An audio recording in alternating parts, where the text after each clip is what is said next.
Halo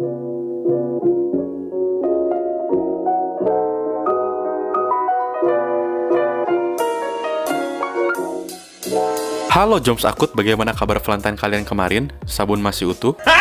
Hari ini saya bersemangat sekali karena mereview film psikologi horor lagi dengan alur cerita yang benar-benar out of the box. Kita sebagai penonton disuguhi dengan plot film yang tiba-tiba bisa maju, lalu kembali mundur, maju lagi dan mundur lagi, yang membuat plot cerita dari film ini tuh berbeda dengan film horor lainnya. Dan apalagi, produser film ini adalah produser film horor bukan kaleng-kaleng, yaitu Insidious dan Paranormal Activity. Dan kenapa saya memilih film ini? Karena sudah terlalu mainstream lah kalau kita mereview film horor yang cuma modal keras-kerasan suara jumpscare, apalagi cuma modal papaya kembar, ya walaupun saya menikmatinya juga sih. Oke lah, tanpa banyak spoiler lagi di awal film, mari bersama saya Charles in the Hoy, kita ikuti alur cerita film Oculus.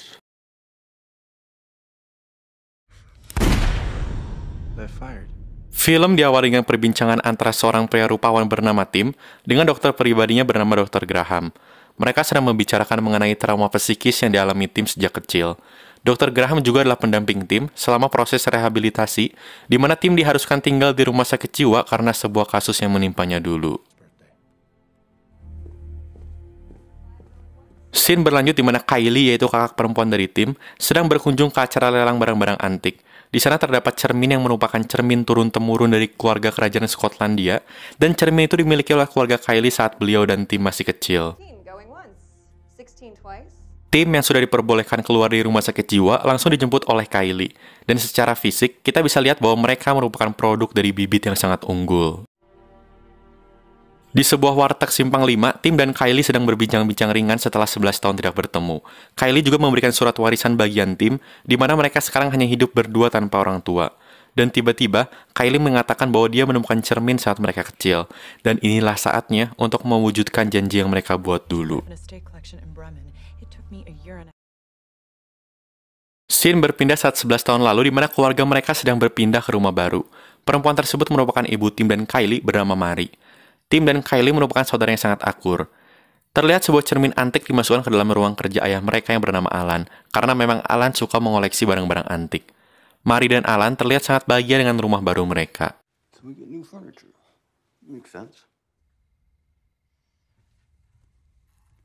Malam harinya, Alan yang belum tidur sehabis pusreng, melihat ada sosok misterius di dalam ruang kerjanya, dan saat beliau memeriksanya, tidak ada siapapun di sana kecuali cermin dan tumpahan minuman di bajunya. Scene berganti saat Kylie besar sedang mengurusi perpindahan kepemilikan cermin antik tersebut. Dan seketika, beliau berbicara kepada cermin tersebut. Akhirnya kita bertemu lagi, wahai cermin, dan kau pasti sudah lapar, bukan? Sampai jumpa di rumah. Dan dari sini dapat kita simpulkan bahwa cermin ini memiliki sejarah kelam dalam kehidupan keluarga Kylie. Scene kembali berpindah 11 tahun lalu, di mana tumbuhan mari yang beliau tanam semua mati seketika di rumah itu. Dan begitu juga Alan yang mendengar bisikan-bisikan kecil di ruangan kerjanya. Kylie kecil yang sedang bermain tembak-tembakan bersama Tim kecil, secara tidak sengaja melihat ayahnya seperti sedang dipeluk manja oleh perempuan misterius di ruang kerjanya. Saat makan malam keluarga, Kylie bertanya kepada ayahnya, siapakah wanita di ruang kerjanya tadi siang? Ayahnya berkata, mana saya tahu, saya kan ikan. Seketika Mary terlihat sangat curiga. Scene kembali berpindah saat Kylie dan Tim besar sudah sampai di rumah masa kecilnya. Tim memang terlihat sangat tertekan melihat rumah itu dengan segala memori peliknya. Tim dan Kylie pun bergegas memasukkan cermin antik itu dan menaruhnya tepat di mana dulu cermin itu diletakkan, yaitu ruang kerja ayahnya. Ruangan tersebut sudah dipenuhi oleh kamera-kamera canggih, laptop Apple yang saya belum mampu beli, dan jangkar pembunuh yang tujuannya belum tahu untuk apa ada di situ. Kylie pun segera memulai pembuatan konten untuk akun TikTok-nya, di mana terdapat 3 kamera yang berguna merekam segala aktivitas di ruangan tersebut, cadangan makanan dan minuman, alarm waker, serta termostat yaitu alat mendeteksi perubahan suhu di setiap ruangan dalam rumahnya. Tujuannya adalah Kylie ingin membuktikan bahwa cermin antik tersebut memiliki kekuatan supranatural yang telah menyebabkan 45 kematian keluarga yang pernah tercatat selama 4 abad terakhir. Kylie menunjukkan bukti-bukti orang yang telah memiliki cermin antik ini dari tahun 1754, dan semua orang yang memiliki cermin ini selalu meninggal dengan cara yang tidak masuk akal. Tetapi sebagian besar selalu memiliki persamaan, yaitu kuku dan giginya terluka parah.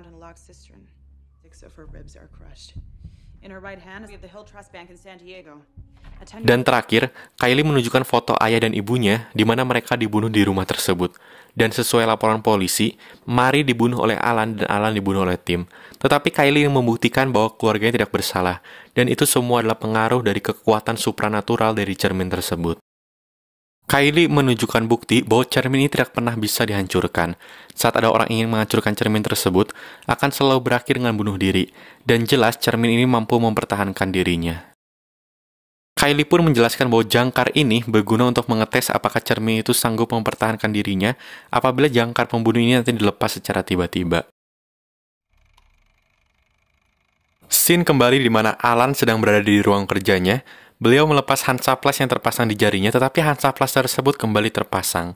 Merasa ada yang aneh, Alan berusaha untuk melepaskan Hansaplast tersebut, tetapi tidak bisa. Beliau pun mengambil sebuah alat dan berusaha untuk mencabut Hansaplast tersebut, tetapi malah membuat seluruh kukunya terlepas dari jarinya.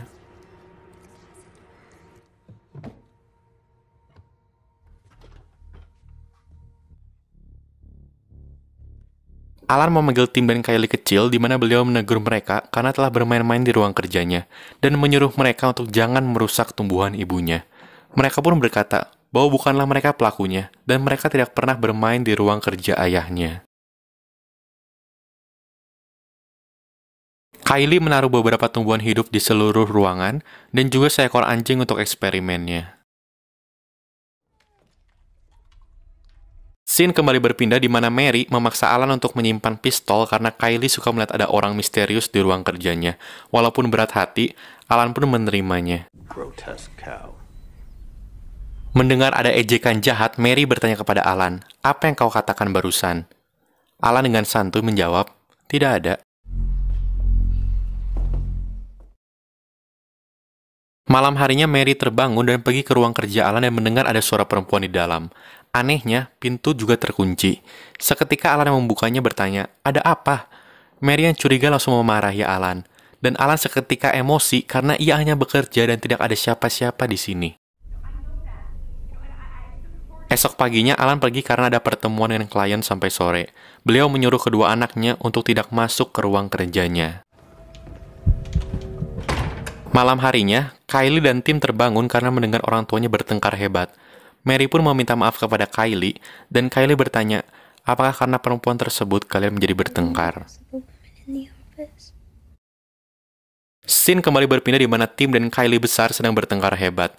Tim dengan logikanya percaya bahwa ayahnya telah berselingkuh, dan hal itu membuat pernikahan menjadi tak bahagia dan berakhir dengan tragis. Sedangkan Kylie percaya bahwa ayahnya tidak pernah berselingkuh, tetapi semua ini terjadi dikarenakan kekuatan supranatural dari cermin yang mampu menghipnotis pikiran masing-masing keluarganya untuk saling menyalahkan. Kylie percaya bahwa ayahnya mungkin memang digoda, tetapi makhluk apa yang menggodanya? Entahlah, hanya Romy Rafael yang tahu. Kylie pun menyimpulkan bahwa Tim sudah berubah dikarenakan proses rehabilitasinya, di mana Tim sekarang malah lebih percaya dengan logika barunya yang membuat Tim membuang fakta yang sesungguhnya terjadi dengan keluarganya.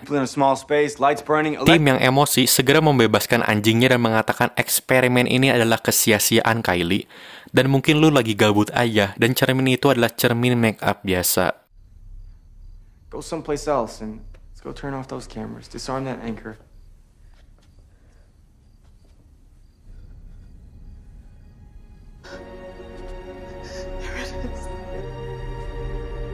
Ternyata alat-alat di dalam ruangan tersebut sudah berpindah tempat dengan sendirinya, dan terlihat tumbuhannya juga sudah mati. Kylie pun memutar ulang rekaman di kameranya, dan hasilnya menunjukkan mereka sendirilah yang memindahkan alat-alat di ruangan tersebut. Tim pun merasa sangat kebingungan.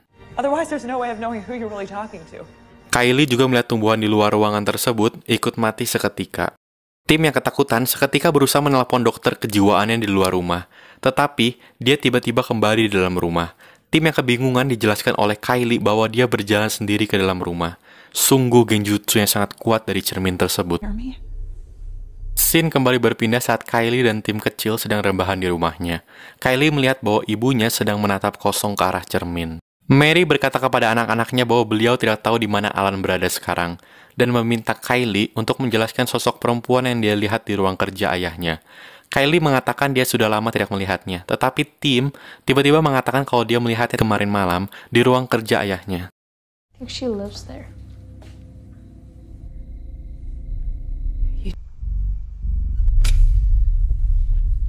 Dengan patah hati, Mary memeriksa ruang kerja suaminya dan menemukan secari kertas tulisan tangan suaminya berisi hinaan kepada Mary.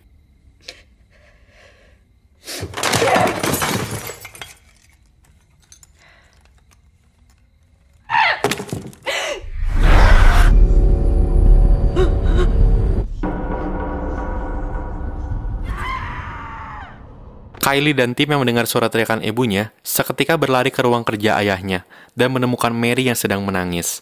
Mary tiba-tiba mencekik Tim dan mengejar mereka berdua. Anjir, ini scene di film ini paling serem memang. Alan yang sudah pulang berusaha menenangkan Mary, tetapi Mary malah berusaha menyerangnya, yang membuat Alan terpaksa menguncinya dengan kuncian smackdown yang membuat Mary seketika pingsan.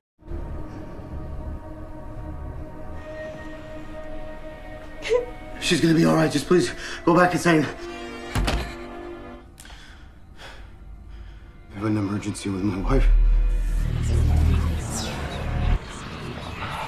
Alan yang sudah terkena genjutsu, tiba-tiba bertindak berubah menjadi sangat menakutkan. Mommy, Go to bed. Alan memberitahu kedua anaknya bahwa ibunya sedang sakit berat dan memerintahkan mereka untuk tidak pergi ke kamarnya dan mengganggunya. Scene berpindah saat Kylie dan Tim sedang mempersiapkan peralatan untuk melanjutkan eksperimennya.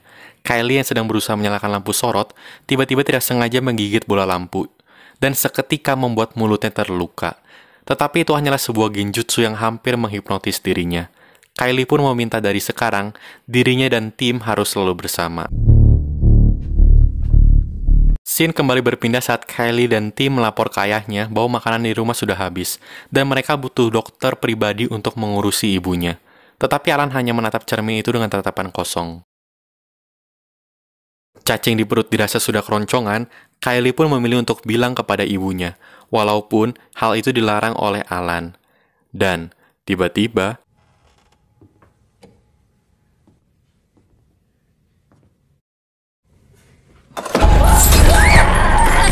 ternyata, ibunya selama ini dipasung dan hanya memakan pecahan kaca.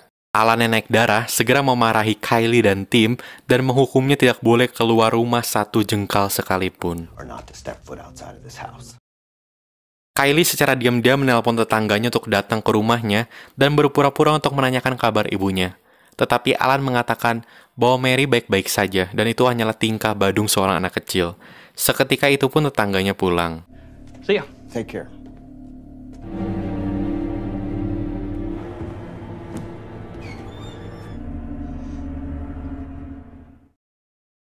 Scene berpindah di mana eksperimen akan dilanjut, tiba-tiba lampu rumah mendadak mati. Tetapi Kylie yang sudah tahu telah mempersiapkan lampu cadangan.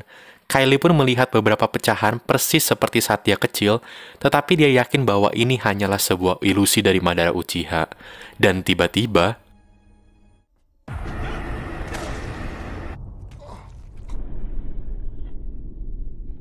Kylie tidak sengaja membunuh tunangannya, tetapi dia tetap tidak percaya karena ia menganggap pecahan kaca dan tunangan yang ada di tempat itu adalah sebuah ilusi.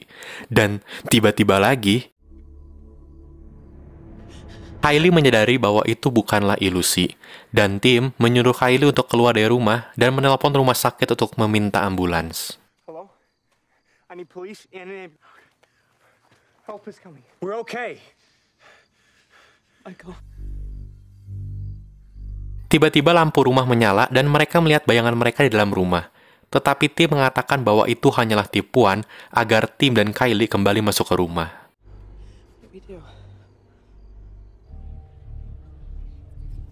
Adegan berpindah di mana Alan sedang mengisi peluru dalam pistolnya.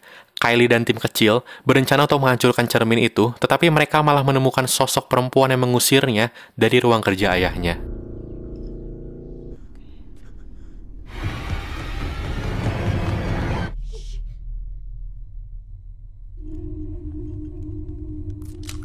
Alan dengan pistolnya segera menemui Mary yang kondisinya sudah sangat menyeramkan.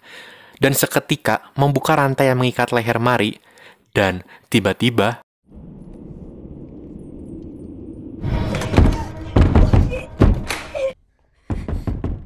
Dengan tekad yang kuat, Kylie sebagai kakak meyakinkan Tim untuk berani menghancurkan cermin tersebut demi keselamatan mereka berdua. Mereka pun segera berlari keluar.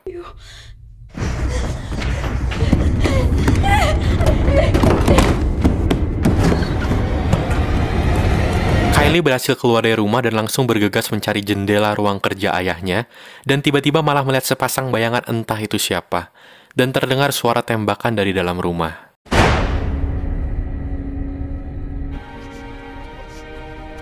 Kylie yang sedang mencari adiknya di ruang keluarga langsung dicekik oleh ibunya sendiri.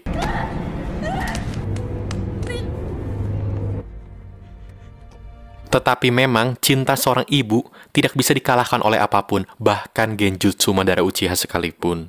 Mary pun ditembak beberapa kali oleh Alan yang terlihat sudah dipenuhi oleh kekuatan jahat.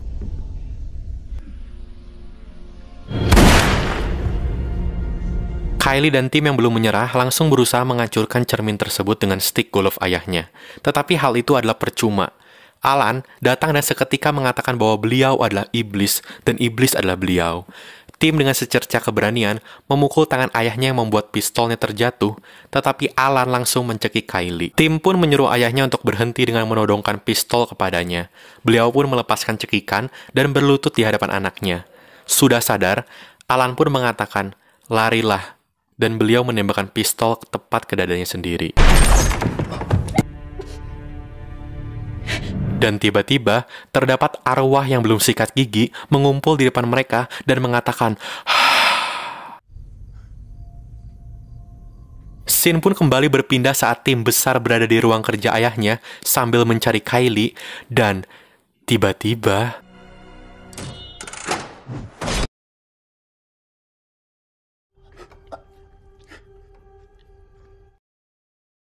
I want you to promise me that when we're big and we're strong for Mom and Dad, Really?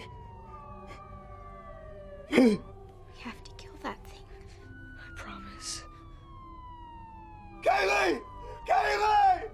Kylie!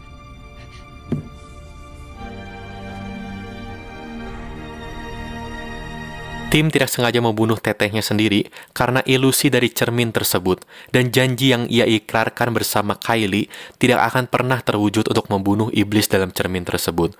Bahkan Tim sekarang harus dipenjara atas tuduhan pembunuhan persis seperti saat dia kecil, di mana dia diharuskan masuk ke tempat rehabilitasi di rumah sakit jiwa atas tuduhan pembunuhan kedua orang tuanya.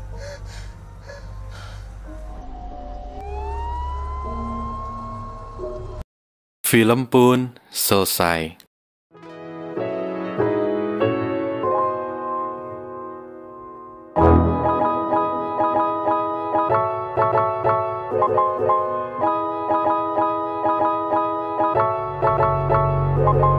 Jujurnya film ini menurut saya memiliki plot cerita yang benar-benar sangat menarik.